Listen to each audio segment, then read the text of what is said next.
Hola, ¿qué tal? ¿Cómo les va a todos? Bienvenidos a la entrega número 12 de este curso de electrónica básica para radioaficionados. Y vamos con la impedancia.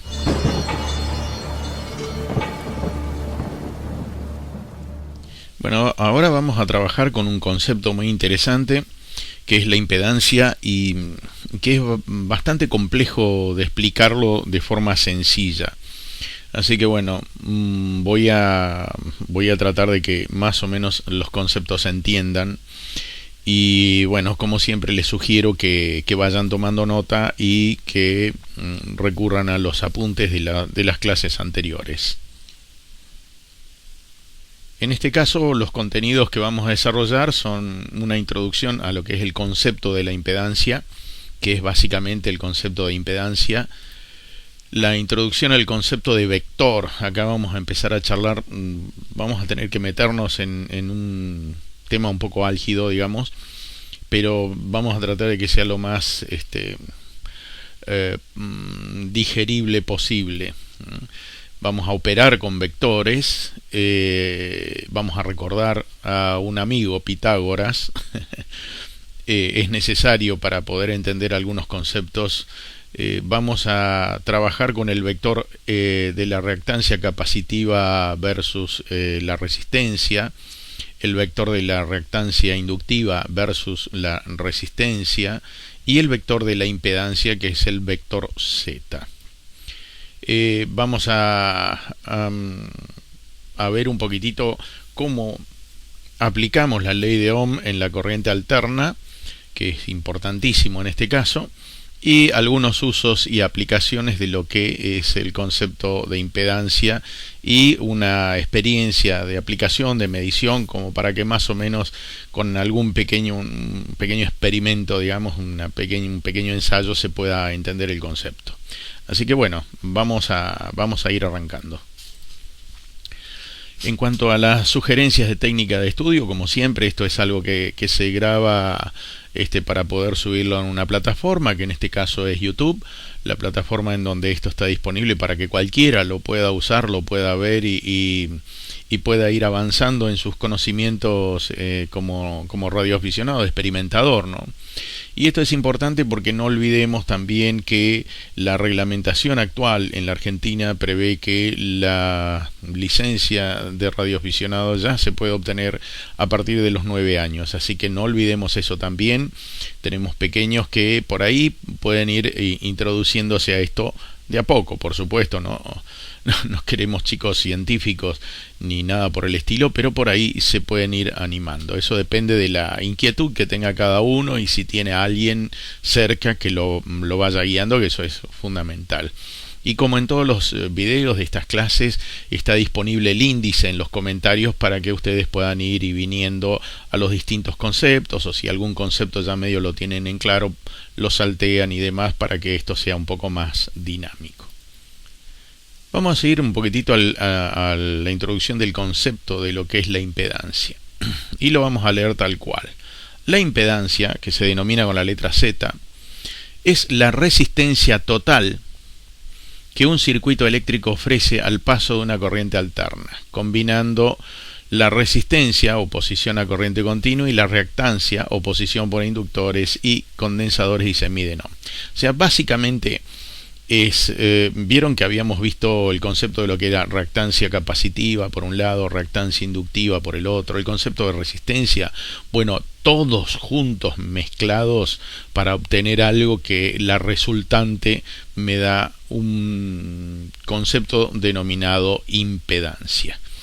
Y la impedancia es un conjunto de elementos reactivos, como por ejemplo un capacitor. Cuando hablo de reactancia estoy hablando de el comportamiento de un componente, ya sea inductivo o capacitivo, en corriente alterna. Recordemos que la resistencia eléctrica se comporta de la misma manera tanto en corriente continua como en alterna. Sin embargo, la inductancia y la capacidad no se comportan de la misma manera, dependen de muchas cosas. Yo a una resistencia le varío la frecuencia y la resistencia no acusa recibo, digamos. En cambio, a una inductancia sí, a un capacitor sí, como vimos en en las clases anteriores. Entonces podemos tener combinaciones de resistencia, inductancia y capacidad en paralelo, en serie. Podemos considerar, por ejemplo, que ese grupo de resistencia, inductancia y capacidad la vamos a trabajar como si fuese una especie de bloquecitos o de bloques llamados Z. Entonces, por ejemplo, acá tenemos cuatro bloques, cuatro Zetas, ¿no? Z1, Z2, Z3, Z4. ¿Esto qué significa? Que acá dentro de cada rectangulito de esto puede haber un conglomerado de estas cosas. Entonces ya entramos en otro concepto, de forma tal de que a los mismos los podemos trabajar con las fórmulas que ya habíamos visto de asociación en este caso en paralelo o en serie, ¿no? Como si fuesen las resistencias. ¿Se acuerdan que en las resistencias las resistencias puestas en serie se sumaban directamente y las en paralelo, bueno, se operaban entre sí? Vamos a hacer una introducción a lo que es el concepto de vector. Ya ustedes dicen, ya empezamos con definiciones medio raras, el vector, ¿qué será esa cosa? Bueno, no es tan complejo. Y vamos a ver si lo podemos a ir abordando despacito, con calma, tranqui. El vector, o un vector, es un concepto que representa magnitud. ¿Qué es una magnitud? Por ejemplo, no sé, 1 kilo de papas. ¿Cuál es la magnitud? El kilo. 1 metro de tela. ¿Cuál es la magnitud? El metro. No sé, esos son las magnitudes y se pueden expresar de distinta manera, ¿no? Dependiendo de qué se trate. Y básicamente podemos considerar que el vector es como una flecha. Entonces, una flecha, como por ejemplo en el sentido de las calles, ¿vieron? Cuando uno va está buscando una dirección y mira y se da cuenta del sentido de la calle, hacia dónde va. Bueno, esa flecha me está indicando hacia dónde va la calle. O sea, eso me indica el sentido. El vector tiene algo que se llama módulo, que es cuánto mide en sí, puede ser más chiquitito, más grande, ya lo vamos a ir viendo. Un punto de aplicación, que es de donde sale. Por ejemplo, una calle arranca desde un punto y termina en otro, ¿sí? Y la dirección, hacia dónde va, que eso es importante. Esto básicamente es un vector, pero vamos a ir desmenuzando el concepto de a poquito. De la siguiente manera, y espero que este método sea propicio para poder tratar de entender qué es un vector. Imaginemos un burro, un animalito de estos, un burro de carga, ¿no? Imaginemos un caballo, ¿sí? Un caballo que tiene su cantidad de fuerza. Imaginemos un toro. Cada uno de estos animales nos va a servir, espero que así sea, para tratar de entender el concepto de lo que son los vectores. Entonces, imaginemos en el caso del burro, puede acarrear hasta 200 kilogramos. Imaginemos, ¿no? Este burrito puede acarrear hasta 200 kilogramos. Le pongo un carrito, le pongo 200 kilogramos, lo puede llevar fácilmente. En el caso del caballo, ya puede tironear más, hasta 600 kilos. Entonces, bueno, el caballo, digamos que tiene más pulenta. Después el toro. Bueno, el toro puede llevar 1000 kilos o más, ¿no? Puede ir tironeando de un carro, ¿no? Un buey ahí. Entonces, evidentemente estamos en presencia de 3 elementos que tienen distinta magnitud. Si bien todas lo vamos a medir en kilos, pero cada uno tiene un poco más que el otro.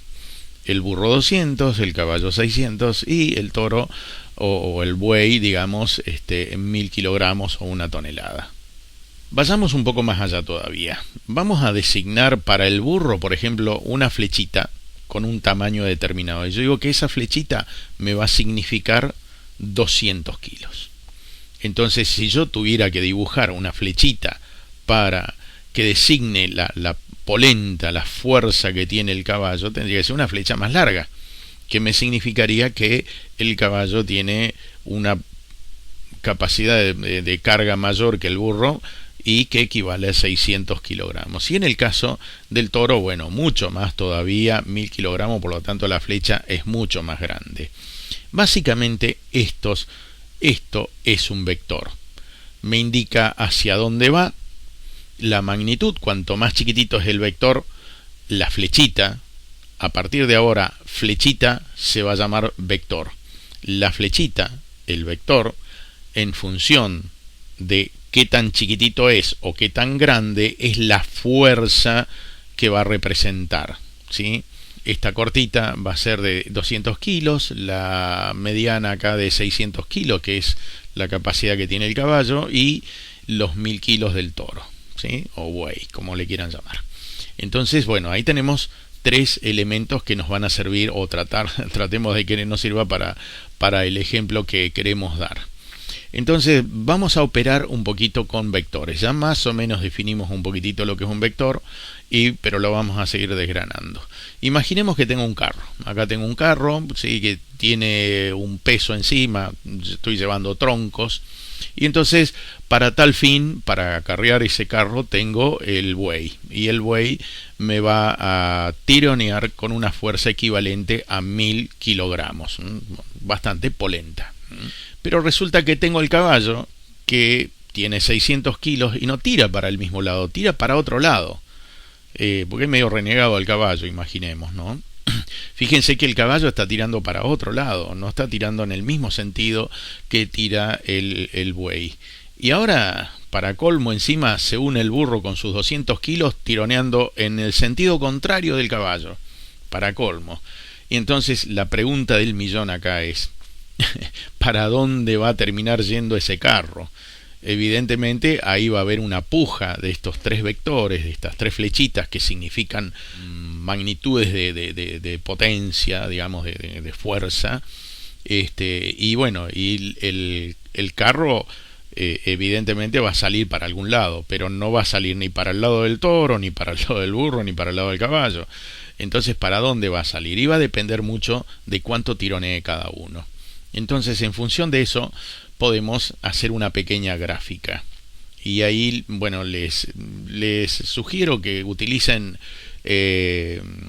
hojas cuadriculadas para este tipo de cosas, porque es mucho más fácil para tomar apuntes y para poder llevar a una escala, ¿no? Imaginemos que yo represento en este papel cuadriculado acá una flecha, ¿sí?, que para mí va a ser el equivalente al toro. Le puse T ahí. Entonces, esta flecha va a equivaler en todo su largo a 1000 kilogramos, ¿sí? Es esta flecha, ¿sí? La voy a dibujar de esta manera. 1000 kilogramos. 1000 kilogramos de acá, desde donde se inicia, que es donde está el carro, hacia donde está tironeando el toro. Ese es el sentido que tiene esa fuerza, esa polenta, ¿no? Y imaginemos que esa magnitud entonces tiene 1000. Listo, 1000, ya está. Ya sabemos que son kilos, 1000, listo. Entonces ahora representemos la fuerza del caballo, ¿sí?, que lo pongo con la letra C, ¿sí? La flechita va a ser más corta, va a ser más corta que la de 1000. ¿Por qué? Porque va a representar 600 unidades. Entonces, listo, el caballo tira para el otro lado, el toro para este lado, y el caballo para el otro lado. Bueno, listo, perfecto, hasta ahí vamos. ¿Y el burro? El burro lo tenemos al revés. Y el burro, con la B larga acá, representa los 200 kilogramos que puede ejercer de tironeo, digamos. Entonces acá tenemos un dilema, y de estos 3 vectores, ya acordémonos que ya no son más flechitas, a partir de ahora van a tomar el nombre de vector. De estos 3 vectores, ¿cómo los puedo ir resolviendo? En principio, tengo en cuenta que el caballo y el burro están justamente en sentidos opuestos. El caballo tirando con 600 y el burro en contra tirando con 200. Entonces tendría que sacar una especie de resultante.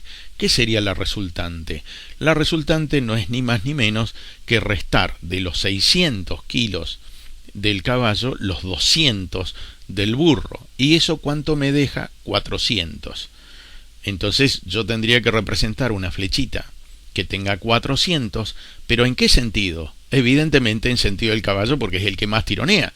Entonces ahí tendríamos una flechita que sería la resultante entre el burro y el caballo. El burro 200, el caballo 600 y me queda que la resultante entre los dos es 400. Es la diferencia, es la resta entre los dos. Bien, hasta ahí más o menos vamos, me parece. Y ahora, ¿qué hacemos? Si nosotros extendemos la representación del toro, trazamos una línea paralela, una línea paralela con respecto al sentido en donde está tironeando el toro y otra en paralelo en el sentido de la resultante que me dio de esos 400, voy a obtener el resultado final. Entonces quiere decir que el carro va a terminar yendo para este lado, donde indica la flecha verde.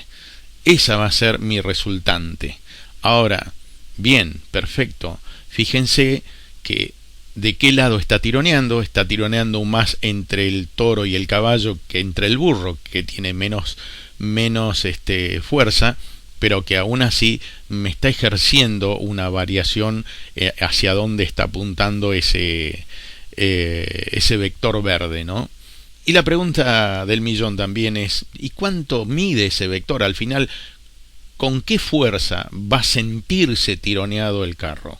Eso es importante definir. Y sobre todo, ¿en qué ángulo se va a ir? ¿Para qué ángulo? ¿Sí? Recuerden que el ángulo es, repasen un poquitito de matemática, pero bueno, el ángulo es la diferencia que va a haber entre esos dos elementos. Entre lo que es la resultante, que es ese vector verde, y los 1000 del toro, ¿no? Hasta ahí vamos. Si tienen alguna duda o lo que sea, paren un poco el video, recuerden conceptos y luego sigan. Este video puede ser que tarde una hora, no sé cuánto me va a llevar, pero recuerden que entender esto no les va a llevar una hora, les va a llevar mucho más. Así que bueno, tengan paciencia por favor. El conocimiento no es tan fácil de obtener, pero una vez que se obtiene, uno ya lo tiene aprehendido con H intermedia. Entonces nos quedó este intríngulis, digamos. Nos quedó este intríngulis donde lo que nosotros queremos saber es esta letra Z, que a partir de ahora le vamos a llamar Z, este resultante. Sí, ¿y cuánto mide Z? Sí, sabemos que no va a ir exactamente ni para el lado del toro, ni para el lado del caballo, ni para el lado del burro. Va a ir medio cruzado, ¿no? Bueno, pero ¿cuánto mide? Y acá vamos a recordar al amigo Pitágoras y una pequeña anécdota. En mis años mozos trabajaba con mi padre en la construcción, del cual aprendí muchas cosas, sobre todo a estudiar mucho para tratar de no es un trabajo loable, por supuesto, pero entendí que tenía que seguir estudiando como él me decía. Y yo me acuerdo que él construía las casas desde cero, ¿no? Desde las fundaciones, desde los cimientos. ¿En base a qué? En base al plano que le daba el arquitecto, el maestro mayor de obra, lo que sea. Y a mí lo que siempre me fascinó, yo era chico, cómo le quedaba tan bien a escuadra, ¿viste? Y yo digo, ¿cómo era el tema? Y entonces él me explicaba una regla que tienen los albañiles para poder lograr esto, y la regla 345 o 60-80-100. Y dice, ¿qué es eso? Es fácil. De un lado mido 3 metros, por ejemplo, de acá mido 3 metros, del otro lado mido 4 metros, hago una marca, y acá, si yo tiro una línea, esa línea tiene que tener 5. Si no tiene 5, quiere decir que está fuera de escuadra. O también más corto, 60 centímetros, mido 60 centímetros, mido 80 centímetros, tiro una línea y me tiene que dar 100, o sea, 1 metro. Y entonces cuando me explicó esto, y yo le digo Pitágoras, mi padre me miró un poco enojado porque no sabía si yo lo estaba insultando o qué. Así que procedí a callarme la boca y seguir pasándole los baldes de mezcla. Pero en definitiva, esto que está aplicando es Pitágoras. y Pitágoras nos va a ayudar a resolver este vector verde que aparece por ahí, que no sabemos qué magnitud tiene. Y utilizando el teorema de Pitágoras. Pitágoras, esto tómenlo por definición, si no, bueno, revisen un poco los conceptos de... esto se ve en los últimos años de primaria, bueno, en estas épocas no sé si lo ven, espero que sí. Y es un triángulo que tiene un lado que tiene 90 grados, tiene los tres lados, el lado A, el lado B y el lado C. Pitágoras dice que a cuadrado, recuerden que cuando elevo un número al cuadrado lo multiplico por sí mismo dos veces, o sea, a por a, en este caso, más b por b es igual a c por c. Que si hago el pasaje de términos, me queda que el lado c, que es fíjense que el lado c no es ni más ni menos que nada más que este va para un lado y el otro va para el otro, pero es el lado C lo que tenemos acá como Z nosotros, ¿no? Es ni más ni menos que la raíz cuadrada, porque paso este cuadrado para el otro lado, esto es una redundancia que estoy diciendo, pero bueno, es como para que más o menos se entienda. Y aplicando esta formulita, que es la fórmula de Pitágoras, para poder hallar este lado C, que se llama hipotenusa, y que cada uno de estos lados se llaman catetos, es como yo puedo resolver qué magnitud tiene el lado C, o sea, mi lado Z. Así que bueno, vamos a ir despacito. ¿Y cómo aplico esto? Lo aplico de la siguiente manera. En principio yo tengo que el lado A, ¿sí? ¿Cuánto tiene el lado A? El lado A tiene 400. Bien, el lado A tiene 400. Ya está, perfecto. El lado B tiene 1000. El lado B, que es el del toro, tiene 1000. El 400 era la resultante entre el caballo y el burro. Ahora bien, si yo aplico Pitágoras, es 400 al cuadrado más 1000 al cuadrado, y a todo eso le saco la raíz cuadrada. Usen calculadora, no se pongan como en la época nuestra o la que me tocó a mí, tener que usar una tablita para poder sacar las raíces. Ya son otros tiempos. Y eso me da este terrible número que es 1.160.000, raíz cuadrada de 1.160.000. Si yo saco esa cuentita, me va a dar que este vector llamado z va a ser de 1077,032. 1077,032. Fíjense que a pesar de si los tres, imaginemos, ¿no? Si los tres vectores tiraran para el mismo lado, y lo único que tenemos que hacer es sumar 1000 más 200 más 600, y bueno, el carro sale como loco, ¿no? Pero bueno, en este caso no es así, debido a que el caballo hace su vida, el burro hace su vida, y el toro es el único que quiere tirar para el lado que corresponde, imaginemos. Entonces quiere decir que este vector, que el vector z, ¿sí?, va a tener un poco más que 1000, ¿sí?, porque se nota a simple vista que es más largo, pero no mucho más, 1077,032. Y de esta manera yo puedo calcular, como hacía don Pitágoras, la hipotenusa. ¿Y puedo calcular el ángulo? Sí, puedo calcular el ángulo. Lo vamos a resolver, lo vamos a desarrollar, tómenlo por definición. No quiero que se embarullen demasiado con la cuestión matemática. Hay una función en las calculadoras que es arco tangente, que en la mayor parte de las calculadoras aparece como tangente a la menos 1. Listo, chau, aprietan eso y ya lo resuelve. Así, y veamos cómo sería la cuenta.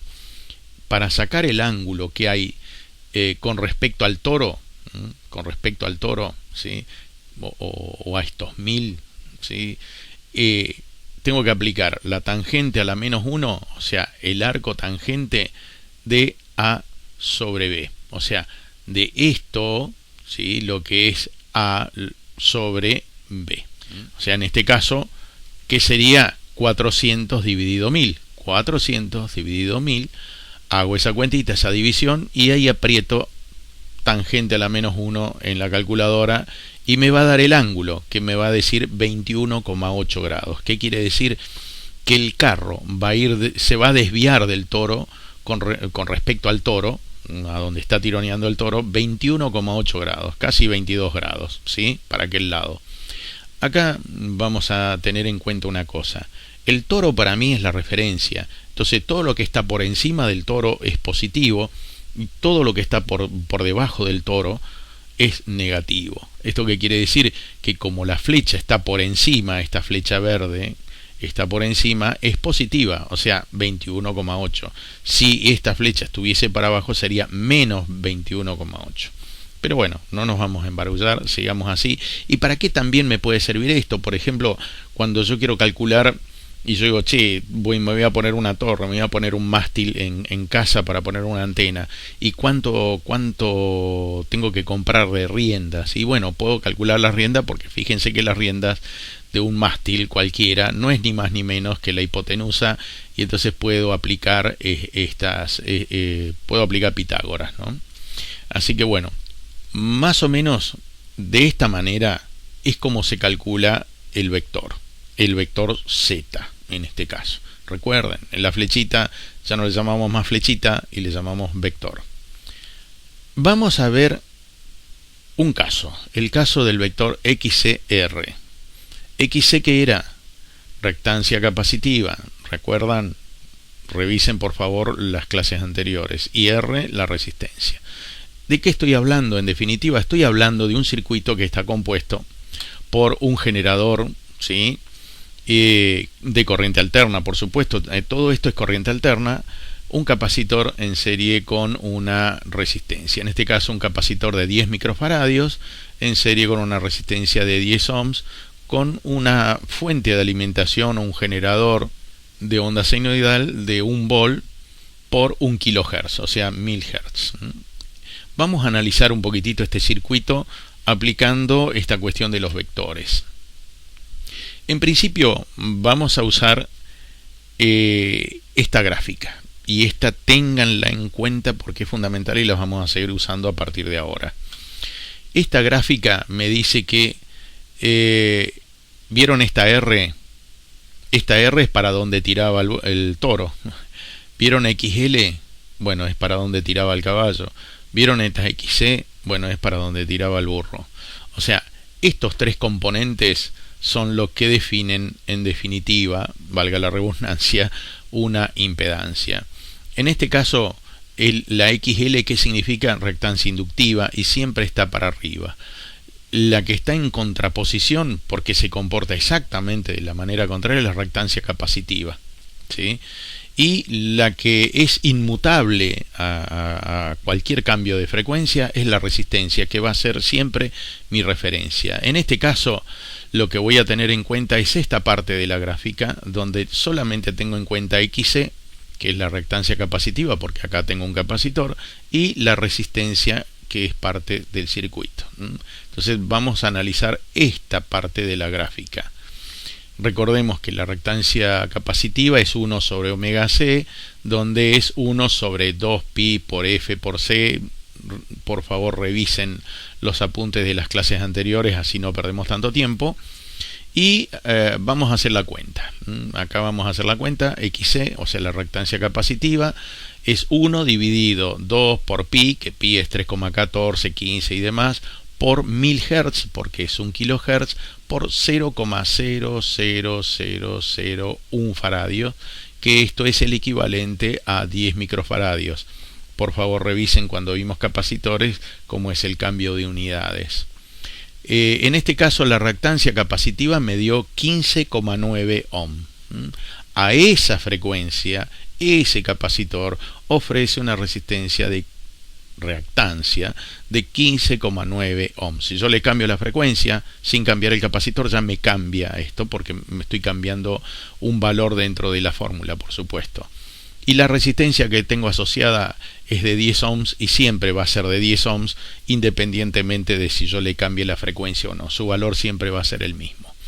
Vamos a hacer la gráfica entonces. Entonces imaginemos que hacemos la gráfica de la resistencia, ¿sí? Acá representamos con 10 divisiones la resistencia. Entonces tenemos 1, 2, 3 y así hasta 10 ohms, ¿sí? Entonces esto van a ser los 10 ohms. Y acá la reactancia capacitiva, que van a ser ¿qué cosa? Los 15,9 ohms. O sea, 15,9, o sea, casi 16 acá, que es la flechita amarilla. Bien. ¿Por qué para abajo? Porque justamente XC se representa hacia abajo. Bien, ahora hagamos el mismo método.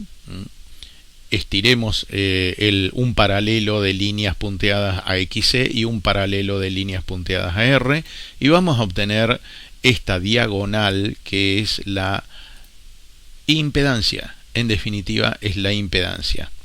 Entonces, si más o menos estuvimos prestando atención de cómo era el tema de Pitágoras, lo podemos ir aplicando, que en este caso va a ser XC al cuadrado más R al cuadrado, o sea, XC al cuadrado más R al cuadrado. Todo eso, una vez resuelto, le saco la raíz. Entonces va a ser 15,9 al cuadrado más 10 al cuadrado. La raíz de eso me va a dar 18,78 ohm. ¿Eso qué quiere decir? Que la impedancia, el largo que va a tener este vector, va a ser de 18,78 ohm. Esa va a ser la impedancia de este circuito a esa frecuencia. Importante. Y el ángulo, ojo, fíjense que acá tengo dos ángulos. Tengo este ángulo y tengo este otro. ¿Y por qué tengo en cuenta este? Porque siempre el ángulo lo tengo en cuenta en función de la resistencia, porque es la resistencia la que no es afectada por la variación de la frecuencia, la que no tiene desfasaje. Entonces, siempre el ángulo lo voy a marcar en función de la resistencia. Entonces, bueno, aplico tangente a la menos 1, como habíamos dicho, 15,9, que es justamente el valor de XC, este valor. Acuérdense que es X sobre R, acá va X sobre R. ¿Qué X? 15,9 ohm dividido 10 ohms, entonces la tangente me da menos, Warning la tosca, menos 57,83 grados, ¿sí? O sea, esto me da menos 57,83 grados. Vuelta a lo mismo. ¿Por qué me da menos? Porque me está representando un vector que está por debajo de la R. Todo lo que está por debajo de la R es negativo y todo lo que está por encima positivo. En este caso, negativo. Así que bueno. Traten de digerir estos conceptos, revísenlo nuevamente la cantidad de veces que sea necesario para seguir pasando a la próxima diapositiva. Ahora vamos a ver el otro vector, el XLR, o sea, la reactancia inductiva. Acá vamos a tener en cuenta una inductancia que en este caso es de 79 milihenrios y una resistencia de 10 kilo ohm y una fuente de alimentación de corriente alterna con una frecuencia de 10 kHz y un volt de tensión alterna. Y en este caso de esta gráfica de vectores, vamos a tomar la parte de arriba. ¿Por qué? Porque tenemos en cuenta una inductancia, por lo tanto hay XL, una reactancia inductiva, y la resistencia. Listo, esta parte no hay porque no hay capacitores. Listo, entonces tomo en cuenta esto. O sea, evidentemente me va a dar un vector por acá que va a ser la resultante de estas dos. Vamos a resolverlo. Recordemos que de cuando vimos reactancia inductiva, la reactancia inductiva es omega L, o sea 2pi por F por L, ¿sí? Y si hacemos la cuenta, o sea 2 por 3,14 por 1000 Hz, bueno, acá le erré, bueno, perdón, en realidad era 10 kHz. Bueno, en este caso la reactancia inductiva es de 4,9 kilo ohm. Así que bueno, ya voy haciendo la fe de ratas. Acá me falta un 0, ¿sí? Acá es 10.000, no es 1000, perdón, recién ahora me doy cuenta, pero bueno, la cuentita es 2 por 3,14 por 10.000 por 0,079 henrios, que son los 79 milihenrios, que me da 4.963,7, qué sé yo, kilo ohm, ¿sí? O sea, 4 kilo ohm, casi 5.000 ohm. ¿Está? Perfecto. Bueno, subsanado eso, las disculpas. Son, no sé, son la 1 de la mañana, estoy grabando esto, perdón. Entonces acá tenemos que la resistencia, sí, es de 10.000 ohm, listo, 10K. Vamos a hacer la gráfica. La gráfica va a ser con una R equivalente a los 10K. Acá por cada cuadradito vamos a significar un K. Entonces si son 10 son 10K. Y casi 5 cuadraditos que serían 5K, o sea 4,9K. ¿Sí? Acuérdense, cuando digo K digo kilo ohm, digo 1000. En este caso la reactancia inductiva va a tener este valor de vector, que va a ser más cortito que el otro valor de vector, que es más largo, el de la resistencia. Hago el mismo procedimiento para obtener la resultante, que en este caso sería la impedancia, y vamos a ver que en principio vamos a tener un ángulo que es positivo, ¿sí? Y vamos a ver de cuánto sería la impedancia. Aplicamos el teorema de Pitágoras para resolver esa hipotenusa, esa z, y bueno, 4.963.7 ohm al cuadrado por más 10.000 ohms al cuadrado. Saco esa cuenta, hago la raíz cuadrada y voy a obtener que la impedancia va a ser de 11,164 kilo ohm, ¿sí? Un poquitito más de 10K. 11,164 kilo ohm es lo que va a valer la impedancia. Y el ángulo, siempre el ángulo con respecto a lo que es la resistencia, va a ser 4.963.7 dividido 10.000. Acuérdense que siempre es X dividido R. Bueno, esto me da un ángulo de 26,39 grados. Positivos, por supuesto, porque está por encima de R. Bien. Por favor corrijan ahí en sus cuadernos. Esto no, acá me falta un 0. Listo, el profe tiene un 1. Así que bueno, vamos a pasar. Ahora vamos a representar al vector Z, el vector de la impedancia. Y vamos a arrancar con este circuito que evidentemente, acá también le erré. Acá es una fuente de 10 volts.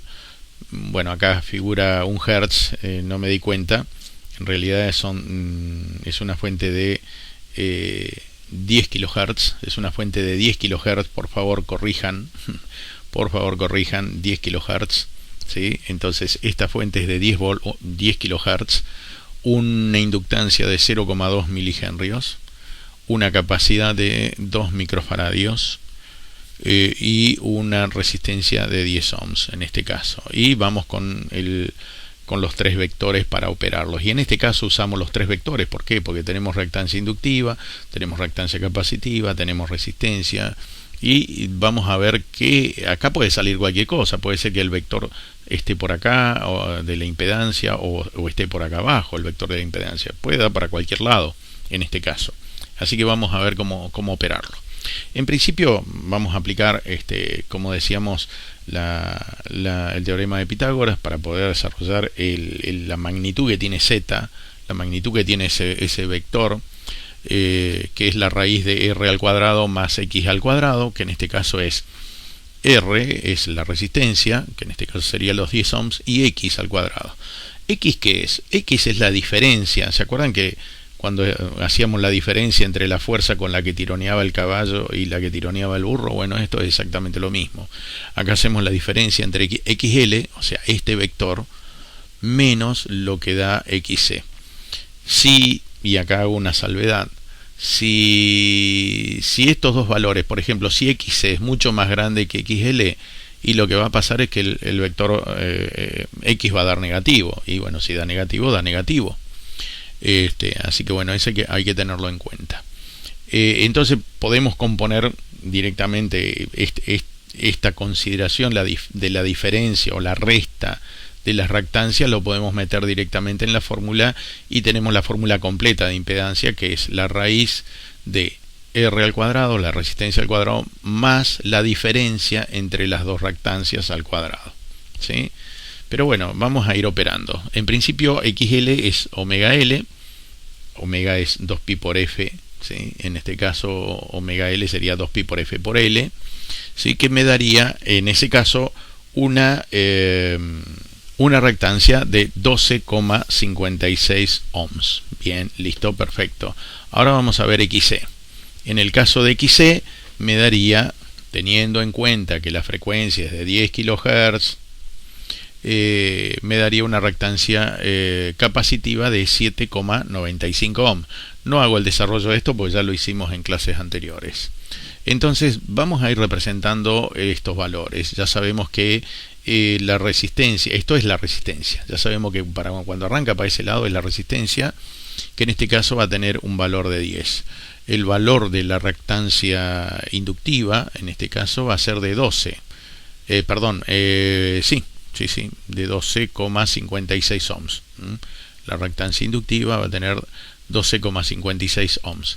Y la reactancia capacitiva va a tener 7,95 ohms.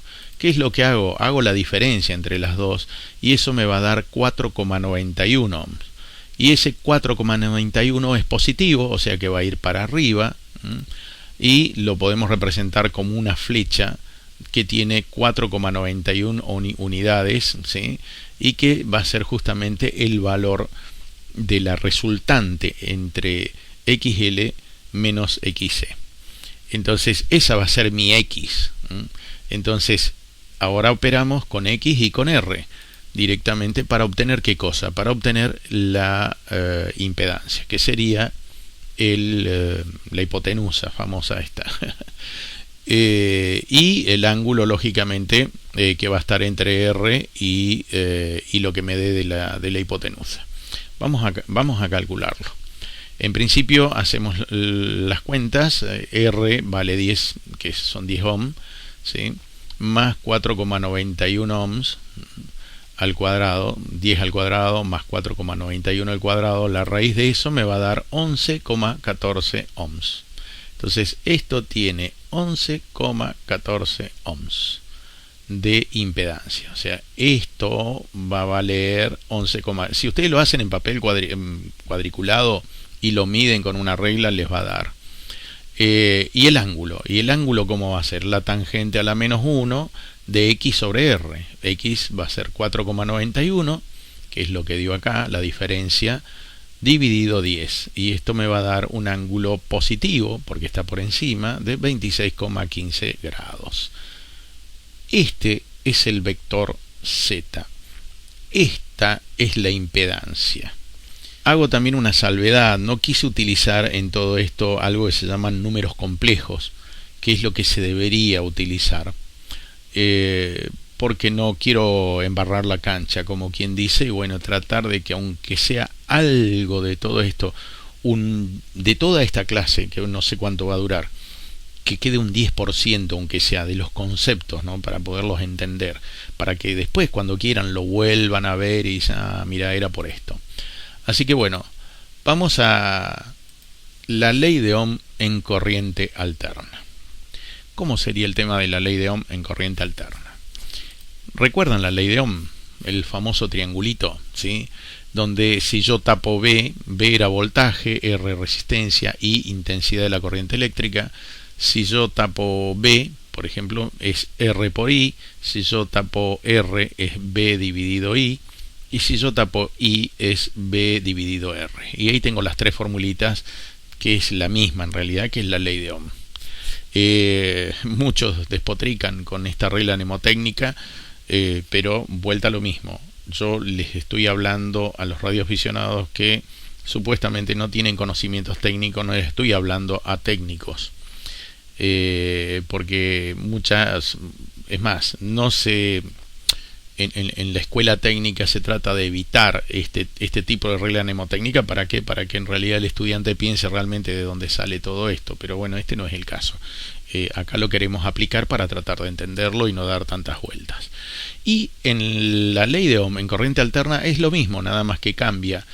La B corta cambia por la U. ¿Qué es la U? Es la B. Es la tensión, nada más que cuando le ponemos U significa que estamos trabajando en tensión de alterna.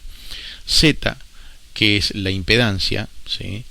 Y la I es la corriente eléctrica. Entonces tenemos por un lado que si yo tapo U es Z por I, si yo tapo Z es U dividido I, y si yo tapo I es U dividido Z. Es lo mismo, nada más que le cambio las letras, digamos, ¿no? Entonces recordemos que estamos hablando de corriente alterna. Repasemos un poquitito el tema de la corriente alterna. La corriente alterna es una tensión que varía en función del tiempo a una frecuencia determinada. En la red eléctrica, por ejemplo, de 50 Hz, por lo menos acá en Argentina, pero cuando yo transmito, por ejemplo, no sé, en 40 metros, la frecuencia esta es mucho más grande, ¿no? 7 millones de veces. Se repite en un segundo. Pero la característica sigue siendo la misma. Va a tener un pico positivo y un pico negativo que definen un ciclo completo. Va a tener un valor pico a pico que se toma entre el pico positivo y el pico negativo. Va a tener un valor nulo en el medio. Si yo mido entre el valor nulo y un pico cualquiera, ya sea el de arriba o el de abajo, estoy tomando el valor pico. Y si yo lo tomo con respecto al 70,7% del valor máximo, estoy hablando de la tensión eficaz. Si no se acuerdan de esto, por favor repasen de la clase que ya se había dado oportunamente. Entonces, bueno, dicho esto, vamos a ir analizando un circuito como este, donde tenemos el mismo circuito que teníamos antes, ¿no? Que en este caso lo puedo simbolizar todo esto, esta resistencia, este capacitor este inductor, este capacitor y esta resistencia, como si fuese un rectangulito directamente, donde sometido a una corriente alterna va a haber una cierta cantidad de corriente eléctrica que va a circular por acá. Si ustedes se fijan el circuito, ¿cómo es? A ver si se acuerdan qué configuración tiene este circuito. Es un circuito serie. Es un circuito serie, por lo tanto la corriente es exactamente la misma en todo el circuito. Recordemos las leyes de Kirchhoff. En un circuito serie la corriente es igual, es la misma en todo el circuito. Bueno, vamos a seguir. Recordemos que para calcular la tensión eficaz tenemos que hacer la tensión pico dividido la raíz de 2. Eso ya lo habíamos visto. La raíz de 2 es 1,4142. Esto es una fórmula que se los tiro como recordatorio, porque esto ya lo habíamos repasado. Imaginemos que yo mido acá con un osciloscopio que me sirve para ver la forma de onda. Algunos me van a decir, che, ¿y no puedo usar un tester? Sí y no. ¿En qué momento sí y en qué momento no? Sí, si yo lo que voy a medir es una frecuencia cercana a los 50 Hz y la onda es perfectamente senoidal. Los testers comunes miden la tensión eficaz, no miden la tensión pico, miden la tensión eficaz, pero en frecuencia cercana a los 50 Hz. No puedo medir con un tester en la salida de un transmisor, por ejemplo, que tiene 7 millones de Hz. Concepto muy importante destacar. En este caso, bueno, con un osciloscopio sí, yo teniendo en cuenta que el osciloscopio lo puede realizar, porque también cada osciloscopio tiene sus limitaciones, por ejemplo, lo mido, listo, lo mido acá y entonces voy a obtener los valores de pico. Por ejemplo, supongamos que en este caso estoy midiendo una tensión pico acá en el osciloscopio de 10 volt. Listo, tengo una tensión pico de 10 volt. ¿Eso qué significa? Que la tensión eficaz va a ser esos 10 volt dividido 1,4142. ¿Y eso qué me va a dar? Si yo hago 10 dividido esto, 10 dividido raíz de 2, me va a dar 7,071 volt. O sea que serían estas 70,7 veces del valor total, ¿no? Entonces la tensión eficaz, tenemos que trabajar con tensiones eficaces. Eso es importante destacar, con tensiones eficaces. En este caso ya sabíamos también de antemano que la impedancia era de 11,14 ohms, ya lo habíamos calculado en la placa anterior. Entonces la corriente eficaz, ¿a qué va a ser igual? La corriente es U dividido Z. ¿Qué U? La U eficaz, la tensión eficaz. ¿Y qué Z? La impedancia, que ya la teníamos como dato acá. Entonces si hacemos la cuenta, nos va a dar que la corriente eficaz va a ser de 0,6347 amperes, 0,6 amperes. Perfecto. Estas son todas cuentitas que pudimos hacer con el tema de la impedancia. Ahora bien, ¿podemos hacer una verificación de esto? Sí, lo podemos hacer. ¿De qué manera? Imaginemos en la práctica. Yo digo, che, pero yo quiero hacer la medición, no tanto la cuentita, y yo sé que la cuentita da, pero quiero hacer la medición. Bueno, listo. ¿Qué es lo que hago? Agarro un osciloscopio y mido sobre la resistencia. ¿Por qué sobre la resistencia? Porque es el único elemento de todos estos que no ocasiona un desfasaje, ¿sí? Por lo tanto, podemos medir tranquilamente sobre la resistencia con el osciloscopio para ver qué valor de tensión de caída de tensión tengo ahí. Imaginemos que tenemos una caída de tensión medido con el osciloscopio de 6,34 volt. ¿Está bien? Bueno, listo. Una tensión eficaz. Para el ensayo que vamos a hacer, vamos a utilizar un osciloscopio que ya de por sí saca la cuentita de la tensión eficaz, que lo distraje un rato, lo pedí prestado en el trabajo, no es mío, es una hermosura, pero bueno, después se los muestro. Y la corriente eficaz va a ser la tensión los 6,3 volt que caen sobre la resistencia, dividido el valor de la resistencia. ¿Qué estoy haciendo ahí? Estoy aplicando la ley de Ohm. Esto me va a dar que la corriente eficaz va a ser de 0,6347. Bueno, justamente lo que habíamos calculado anteriormente.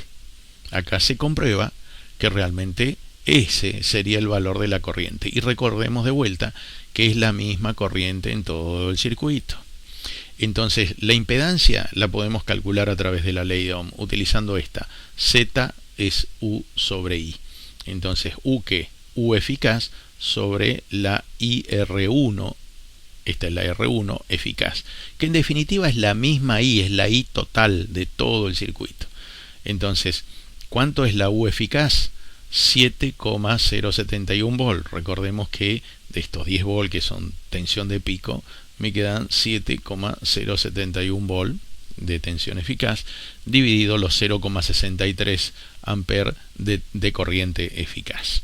Y eso me da justamente una impedancia de 11,14 ohm, que es justamente lo que habíamos calculado anteriormente. Esta es una forma de comprobar utilizando la ley de Ohm. La ley de Ohm, las leyes de Kirchhoff, por favor recuérdenlas. Yo sé que es un poco engorroso todo esto, pero bueno, traten de ir repasando. Seguramente van a tener un montón de dudas en los conceptos y demás, pero bueno, de a poquito, por favor, para ir evolucionando, y después vuelven de nuevo sobre la clase y lo pueden seguir viendo. Dentro dicen, bueno, listo, nos volvimos locos con el tema me volvieron loco con el tema de las impedancias, pero al final, ¿dónde veo las impedancias? Yo las puedo ver acá, por ejemplo. Esto es un filtro utilizando inductancias y capacitores, que es un filtro que normalmente rechaza una banda. Por ejemplo, los handy chinos tienen pequeños problemitas, por lo cual a veces vieron que dicen que se ponen sordos cuando uno le pone otra antena que no tiene nada que ver. Bueno, sí, pues no es, convengamos que no son de mucha calidad, y un filtrito por ahí ayuda un poco. Tampoco hace magia, pero bueno, puede ayudar. Después vienen filtros que son directamente comerciales, que son, por ejemplo, en este caso es un filtro de 100 watts. Esto que hace que cuando yo lo pongo a la salida del transmisor, el transmisor no se empieza a meter en otros lugares donde no corresponde, ¿sí? Para que ese sea un filtro que solamente me deje pasar la frecuencia que yo quiero y no las indeseables. Después vamos a ver bien un capítulo sobre filtros. Acá tenemos el caso también de un filtro hecho con capacitor. Este es un trimmer, otro trimmer, que son capacitores ajustables, una bobina, resistencias y demás, y que conforman justamente estos circuitos que acomodan, digamos, la impedancia a la salida de la antena. Acá tenemos una vista general de un amplificador lineal, donde también vemos que tiene bobinas, capacitores y demás para poder acomodar las impedancias. Acá tenemos un amplificador de radiofrecuencia, donde también vemos, bueno, acá en esto que parece un satélite, acá es un transistor de radiofrecuencia, y tiene, bueno, tiene capacitores, bobinas y demás, ¿no? Que también son impedancias, ¿no? Y son acomodadores de impedancia, digamos. Y también donde vemos la impedancia, la vemos como la impedancia característica de una línea de transmisión. Y ahí me dicen, bueno, pero ¿y dónde está la resistencia acá? ¿Dónde está el capacitor? ¿Dónde está la inductancia? Bueno, recordemos un poco el concepto de inductancia. Yo si tengo un cable enrollado, tengo una bobina, una inductancia. Si yo cuanto más vueltas le doy a ese cable, más inductancia voy a tener. Pero si yo agarro y estiro el cable ese, también voy a obtener una inductancia más chiquitita y que va a influir a más alta frecuencia, pero también va a haber una inductancia. Entonces ahí tenemos el componente de la inductancia que está dado por el mismo conductor eléctrico. Y la separación entre el conductor vivo, el central y el costado del cable coaxial es el capacitor. ¿Sí? Es el capacitor. Y la resistencia propia del alambre, que todo alambre tiene una resistencia, bueno, listo, ya tengo L, C y R. Eso es lo que determinan las capacidades, se denominan de esta manera constantes distribuidas en la línea. Esas constantes distribuidas en la línea no son más que inductancias, capacitores y bobinas que se repiten infinitamente a través de todo lo largo de la línea. Pero ya vamos a tener una clase específica de eso, esperemos pronto. Vamos a hacer una pequeña experiencia de aplicación para tratar de entender todo lo que hemos visto, ¿sí? Para tratar de entender todo lo que hemos visto. Vamos a la experiencia.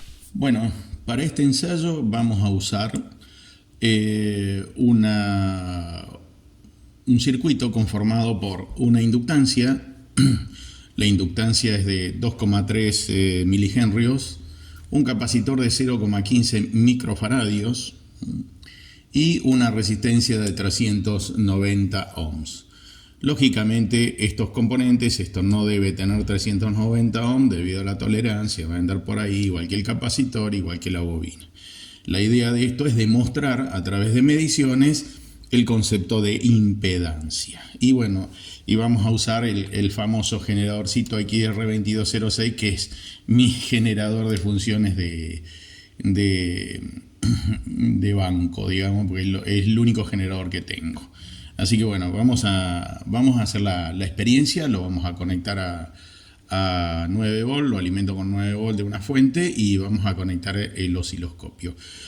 ¿Cuál es la idea? Básicamente es verificar la cantidad de caída de tensión en la resistencia y en función de eso verificar la corriente eléctrica, que en este caso, como es el elemento no reactivo, no va a haber desfasaje de la tensión con respecto a la corriente en la resistencia y vamos a poder determinar de esa manera la impedancia, el valor de la impedancia. Lo vamos a calcular, ¿sí? En base a los cálculos que ya aprendimos, obteniendo esa famosa hipotenusa, que es la impedancia armada con esta inductancia, este capacitor y esta resistencia. Así que bueno, vamos a la medición. Bueno, lo primero que tenemos que hacer es medir la cantidad de tensión que cae en los extremos de la impedancia. Esto es desde acá hasta acá. Recordemos que esto está en serie. Vamos a ver. Estamos en 700 milivolt a una frecuencia de 10 kHz. Primera medición. ¿Qué tensión cae sobre toda la impedancia? Y después vamos a ver la tensión que cae solamente sobre la resistencia. Seguimos en 10 kHz y en la resistencia caen 620 milivolt RMS. ¿Sí? O sea, tensión eficaz. Recordemos que necesitamos la tensión eficaz. Así que recuerden, entonces la tensión aplicada 700 milivolts eficaces y la tensión que cae sobre la resistencia 620 milivolts. Bueno, vamos a hacer la verificación de la experiencia de aplicación para ver un poquitito con algún par de cálculos, a ver qué tan aproximados estuvimos. El circuito, lo recordamos, está formado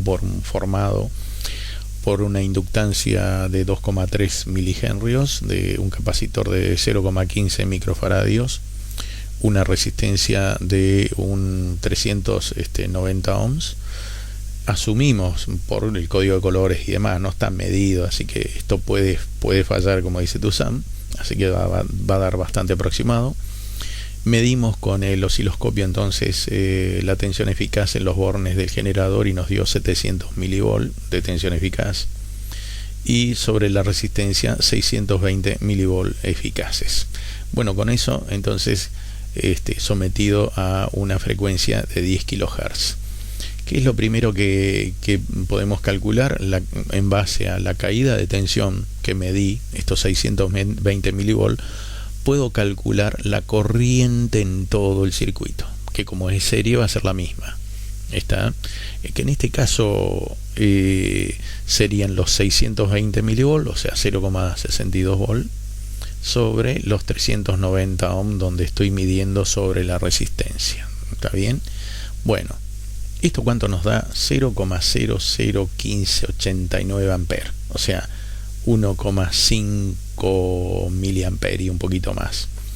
Eso ¿qué calculamos ahí? Calculamos la corriente en todo el circuito.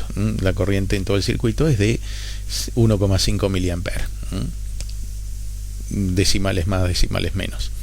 Y la impedancia en este caso es la impedancia que es todo esto. ¿Cuánto ofrece todo esto de oposición al paso de la tensión que estoy entregando con el generador, de esta corriente, ¿no?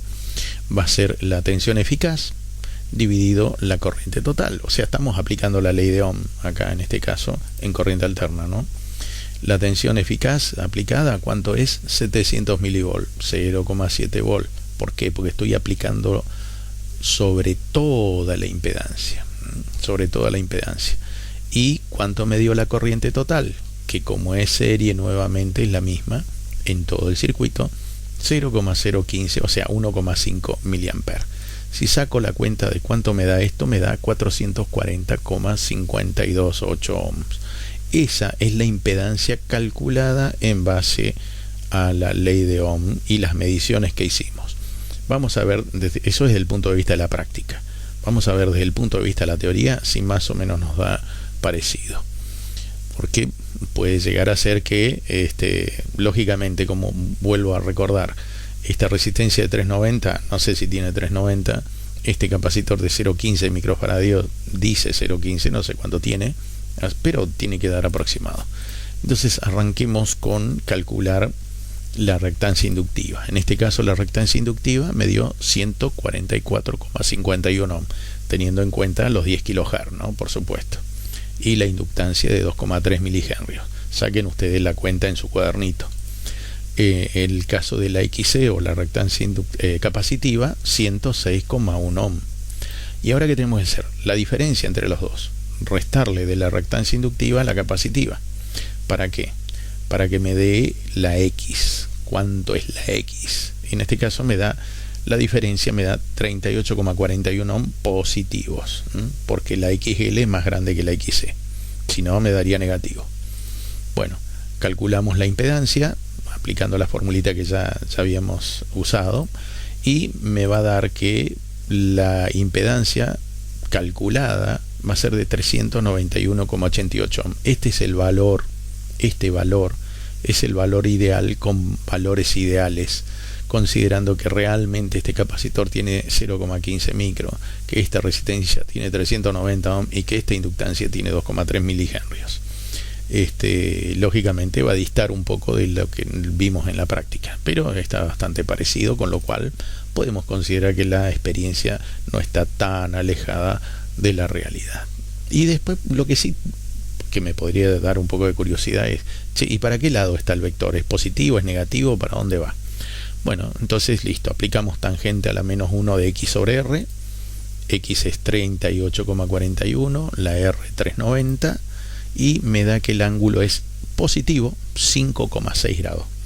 Poquitito, pero positivo. Bueno, esto es la contrastación, digamos, entre lo que es la práctica y lo que es la teoría. Y como conclusión general, Yo sé que es un tema complejo, yo sé que a más de uno le habrá costado un montón y lo sigue costando, hay que ver el video un par de veces más, mínimo. Y lo que no quiero es que les genere frustración esto, ¿no? Porque si no entienden alguna cosa, como siempre digo en todas estas clases, del 100% de esta clase, que ustedes perciban que entendieron más o menos un 10%, perfecto, excelente, excelente. Porque es en definitiva lo que a través de tantas cuentas, cálculos, cosas complejas y demás, es lo que trato de percibir y entender el concepto.